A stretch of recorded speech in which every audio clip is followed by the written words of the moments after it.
धर्म स्नेही भव्यात्माओं, अपने धन का सही सही सदुपयोग कर लेता है, क्योंकि धन की शोभा त्याग से होती है, दान से होती है। और जिसके पास अपार वैभव होकर के उसमें से वह दान और त्याग नहीं करता, वह मात्र धन तेरस मनाता है, और ऐसा धन उसके लिए दुर्गति के लिए कारण बन जाता है। लेकिन जिन्होंने अपने इस धन का सदुपयोग कर लिया, वास्तव में वह कोई भी हो तिथि, ये तो 13 है, चाहे वह 11 हो, चाहे 12 हो, चाहे प्रथमा हो, चाहे द्वितीया हो, कोई भी तिथि में उसने अगर अतिथि का सत्कार कर लिया है, कोई भी तिथि में उसने ऐसे देवशास्त्र गुरु के लिए या जो दान के 7 क्षेत्र होते हैं, जिस भी तिथि में आपने दिया है, वो आपकी तिथि धन्य हो जाती है और वह व्यक्ति भी धन्य हो जाता है। कुछ लोग तो ऐसे हैं, अभी यहां पर चलती है, अन्यत्र भी वो व्यवस्था चलती है कि प्रत्येक दिन वर्ष का वह धन्य कर लेते हैं।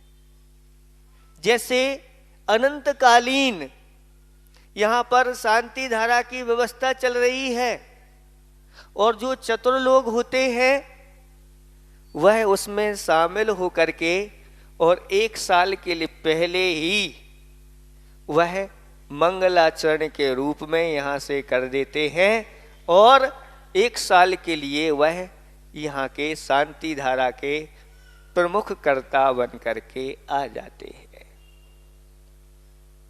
आने वाली जो दीपावली है, ये दीपावली क्या है आप लोग सब जानते हैं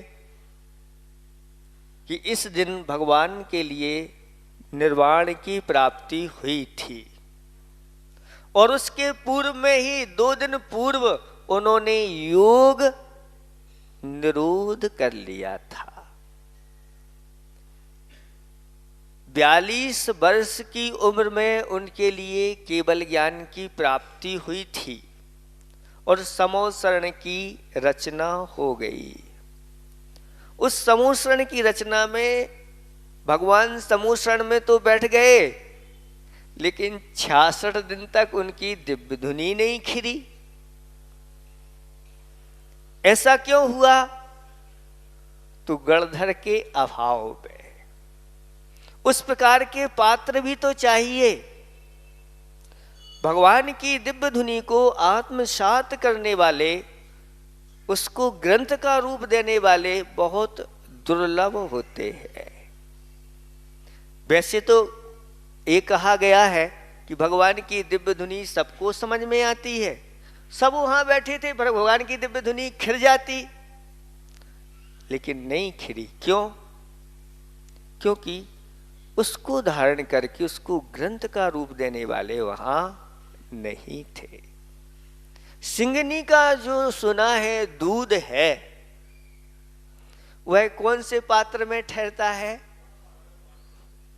सोने के पात्र में अगर होगा, रखा जाएगा तो ऐसा रह सकता है, नहीं तो पार हो जाएगा। ऐसा सुना है, देखा तो नहीं। आप लोगों ने देखा हो तो बात अलग है, नहीं देखा, लेकिन ऐसा कहते। ऐसे ही जब भगवान की दिव्य धुनी खिलती है और उस दिव्य धुनी को आत्मसात करके गणधर परमेष्टि उसको द्वादशांग का रूप देते हैं, इसलिए गणधर परमेष्टि ही मुख्य उसके अधिकारी होते हैं। और जब भगवान की दिव्य धुनी खिलना प्रारंभ हुई तो फिर एक भी दिन बंद नहीं हुई। एक दिन में कितनी बार? 3 बार कि 4 बार? 3 बार नहीं, 4 बार। एक बार में कितनी बार, कितने समय तक? 2 घंटे 24 मिनट निरंतर उनकी दिव्य धुनी खिलती है। और ऐसे 4 बार कितने हो जाएंगे घंटे आप लगा सकते हैं 9 घंटे 36 मिनट प्रतिदिन भगवान का दिव्य उपदेश हुआ। लेकिन वह कार्तिक कृष्णा 12 तक तो उनकी दिव्य धुनी खिरी, लेकिन कार्तिक कृष्णा 13 से वह समूषण को छोड़ करके अन्यत्र विहार कर गए। भगवान अपने आप में बहुत मौन ही शिक्षा आप लोगों को लिए दे रहे हैं या हम सबको दे रहे हैं। क्या शिक्षा दे रहे हैं कि देखो पर का उपकार कब तक होता है। भगवान ने पहले तो सोपकार किया, फिर परोपकार के लिए भगवान की दिव्य धुनी खिरी। लेकिन अब संसार से पार होना है और अगर दिव्य धुनी खिरती रहेगी तो संसार से पार नहीं होंगे। ये बहुत विचारणीय है आप सब लोगों के लिए। जब तक हम प्रवृत्ति करते रहेंगे तब तक मुक्ति का मार्ग नहीं। मुक्ति का मार्ग तो है लेकिन मुक्ति नहीं। मुक्ति के मार्ग में तो प्रवृत्ति होती है, लेकिन अगर मंजिल पर पहुंचना है तो फिर योगों का निरोध करना आवश्यक है। लोग पूछते हैं महाराज जी योगों का निरोध क्या होता है। मन, वचन और काया, ये 3 योग हैं। इन तीनों योगों की जो योगों का प्रयोग हो रहा था उस प्रयोग को भगवान बंद कर देते हैं। बोलना बंद किया, विहार करके अभी चल रहे हैं, लेकिन एक स्थान पर जाकर के अपने मन, वचन, काया इन योगों को, ये बादर योग रहते हैं, फिर इनको सूक्ष्म करते चले जाते हैं और इतना सूक्ष्म कर देते हैं कि उन योगों से वह रहित होकर के 14वें गुण स्थान में पहुंच जाते हैं और अयोग केवली हो जाते हैं। ऐसा करने में भगवान को 2 दिन लग गए। देखो 3 लोक के नाथ केवल ज्ञानी और फिर भी 2 दिन लगे, तो सबसे कम समय भगवान महावीर स्वामी को ही लगा है। आदिनाथ भगवान ने 14 दिन पूर्व योगों का निरोध किया था, उनको 14 दिन लगे। और बाकी के जो भी 22 तीर्थंकर हैं उनके लिए 1 महीना सबको लगा। 1 महीने पहले ही उन्होंने समूषण का त्याग कर दिया और अपने युगों को सूक्ष्म करने में 1 माह उनके लिए लग गया। लेकिन सबसे कम 2 दिन में ही भगवान ने अपने योगों को समाप्त कर दिया, अयोगी बने और कार्तिक कृष्णा चतुर्दशी के रात्रि के अंतिम पहर में प्रत्यूष वेला में सुबह सुबह हुई नहीं थी, उसके पहले ही निर्वाण को प्राप्त कर लिया। और जैसे ही निर्वाण को प्राप्त हुए, सुनने में आया कि जहां भगवान विराजमान हो गए थे पावापुरी में, बहुत सारे सब वहां पर सरोवरों का वर्णन आया है। उन सरोवरों के मध्य एक ऐसी स्फटिक शिला पर जाकर के भगवान ऊपर बैठ गए और उस समय सबको पता चल गया था कि भगवान को मोक्ष होना है। चारों ओर उस दृश्य को देखने के लिए वहां पर सारी भीड़ उमड़ पड़ी थी, देवगण भी वहां पर सब थे। और जैसे ही भगवान को निर्वाण की प्राप्ति हुई और लोगों ने दीपक जला करके वहां पर ऐसा प्रकाश किया और मधुर गान आदि वाद्य बजाए गए। आचार्य भगवत ने एक दोहा लिखा है पंक नहीं पंकज बनू, मुक्ता बनू न सीप, दीप बनू जलता रहूं, प्रभु पद्म पद्म प्रभु पद पद्म समीप। पंक नहीं पंकज बनू। पंक माने होता है कीचड़, और पंकज माने तो कीचड़ बनना है कि कमल, तो कमल बनू, कीचड़ नहीं बनू। और कमल का स्वभाव कैसा होता है? जल से भिन्न अथवा कीचड़ में भी रह करके अधर में वह खिला रहता है और अपनी खुशबू बिखेरता रहता है। वह कीचड़ में लिप्त नहीं होता, जल में लिप्त नहीं होता। इसी प्रकार से आचार्य भगवंत कहते हैं कि इस संसार में आप भी कमल की तरह बनिए। क्यों? क्योंकि अगर इस संसार रूपी कीचड़ में हम लिप्त हो गए, संसार रूपी जल में लिप्त हो गए, तो फिर कीचड़ का वैसे कोई महत्व नहीं होता, ऐसे ही अपना भी कोई महत्व नहीं होगा और जाके दुर्गति के पात्र बन जाएंगे।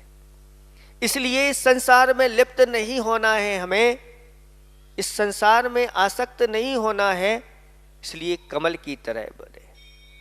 मुक्ता बनू ना सीप, सीप बनना है कि मुक्ता बनना है, मोती बनना है। और तीसरा, दीप बनू जलता रहूं, प्रभु पद पद्म समीप। दीपक बनू, देखो कैसी भावना कर ली, और सामान्य नहीं है कवि महोदय, आचार्य भगवंत का स्वयं का ये दोहा है। जब आचार्य भगवंत अब ऐसी भावना भगवान के सामने कह रहे कि आपके सामने मैं दीपक बन करके जलता रहो, तो फिर आप लोगों को भगवान की जो आराधना है वह दीपक जला करके करना चाहिए। स्वयं दीपक नहीं बन पा रहे हैं, कोई बात नहीं, लेकिन दीपक जला करके तो भगवान की आराधना करना चाहिए। एक भी यहाँ पर दीपक जलता हुआ दिखाई नहीं दे रहा, दिख रहा है? एक कहीं जल रहा है, जबकि आज धनतेरस का दिन है। यहाँ प्रत्येक वेदियों पर ये दीप जलना था, आप लोगों ने नहीं जलाया, क्योंकि आप उस दीपक का महत्व नहीं समझते, दीपक का महत्व आप नहीं जानते। दीपक से आराधना करने के लिए एक छोटी सी कथा सुना देते हैं, आपको पता चल जाएगा कि एक दीपक से आराधना करने से कितना बड़ा फल मिलता है। भगवान से पूछा गया कि भगवान, कौन है ऐसा व्यक्ति जिसने भगवान की दीपक जला करके अर्चना की हो? ऐसा कोई है और अर्चना का उसने विशेष फल प्राप्त किया हो? तो भगवान ने अपनी दिव्य धुनी में कहा कि एक नगर में शेठ और सेठानी रहते थे। उस सेठ की एक पुत्री थी, उसका विवाह हुआ, लेकिन विवाह होते ही वह विधवा हो गई, छोटी ही उम्र में विधवा हो गई। तब वह अपने माता पिता के पास रह करके ही भगवान की पूजा अर्चना करती थी। और उसकी एक और सहेली थी, वह सहेली जब वह पूजा अर्चना करती थी तो उसके लिए वह एक दीपक घी का जला करके रख देती थी।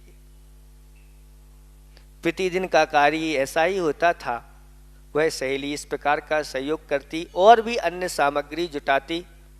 प्रतिदिन का ये कार्य चल रहा था। एक दिन जो दीपक रख देती थी वही उस सहेली से पूछती है कि इस दीपक का क्या महत्व है। तो उसने कहा कि जो जिनेंद्र भगवान की दीपक जला करके अर्चना करते हैं या जिनेंद्र भगवान को दीपक समर्पित करते हैं, उनके मिथ्यात्व रूपी अज्ञान अंधकार का नाश हो जाता है। उनके जीवन में सम्यक ज्ञान का प्रकाश होता है और यह दीपक आगे जाकर के परंपरा से कर्मों के नाश में भी कारण है। केवल ज्ञान ज्योति प्रकाश करने में ये कारण है, आगे जाकर के भविष्य में उसके लिए केवल ज्ञान रूपी ज्योति की प्राप्ति होती है। तब वह सहेली भी भगवान की प्रतिदिन दीपक जला करके अर्चना करने लगी और ऐसा करते करते अंत समय में जब मृत्यु को प्राप्त हुई तो पहले स्वर्ग में जाकर के देवी बनी, दूसरी भी वहां पर जाकर के वह देवी बनी। चूंकि आराधना तो की थी लेकिन भीतर से सम्यक दर्शन की प्राप्ति नहीं हुई थी। अगर सम्यक दर्शन की प्राप्ति हो गई होती तो स्त्री पर्याय नहीं मिलती, लेकिन वहां स्वर्ग में जाकर के भी जान लिया कि मैं यहाँ पर किस प्रकार से आई, तो मैंने ये पूर्व में भगवान की दीपक जला करके आराधना की थी, उसका फल है कि मुझे ऐसे स्वर्गों में भी देवी बनी, वहाँ के सुख भोग करके नीचे आती है। एक उसमें से वह राजा के यहाँ उत्पन्न होती है और आगे जाकर के राजा की रानी का पद प्राप्त करती है। और यहां आकर के भी भगवान की अर्चना अष्टद्रव्य से करती है। एक दिन जो ऊपर एक देवी रह गई थी, वह मेरू पर्वत पर वंदना के लिए गई थी। दो चारण रिद्धिधारी मुनिराज उसको मिलते हैं और वह पूछ लेती है कि मेरी सहेली कहाँ पर है। मुनिराज अपने अवधि ज्ञान से बताते थे हैं और वह देवी अब प्रतिदिन अपनी सहेली के पास, यानी जो रानी थी उसके पास जाती है और मधुर आवाज में उसके लिए अच्छी अच्छी धर्म कथा सुनाती है। रानी कहती है कि कौन मुझे एक प्रतिदिन कथा सुनाता है, दिखाई देता नहीं, अदृश्य होकर के। जाकर के राजा को बताया, राजा ने जाकर के मुनिराज के पास पूछा, मुनिराज ने बता दिया कि इसकी ही पूर्व की सहेली है, वह अभी देवी के रूप में है और वह प्रतिदिन इनके लिए मधुर मधुर आवाज में अच्छी अच्छी धर्म कथाओं को सुनाती है।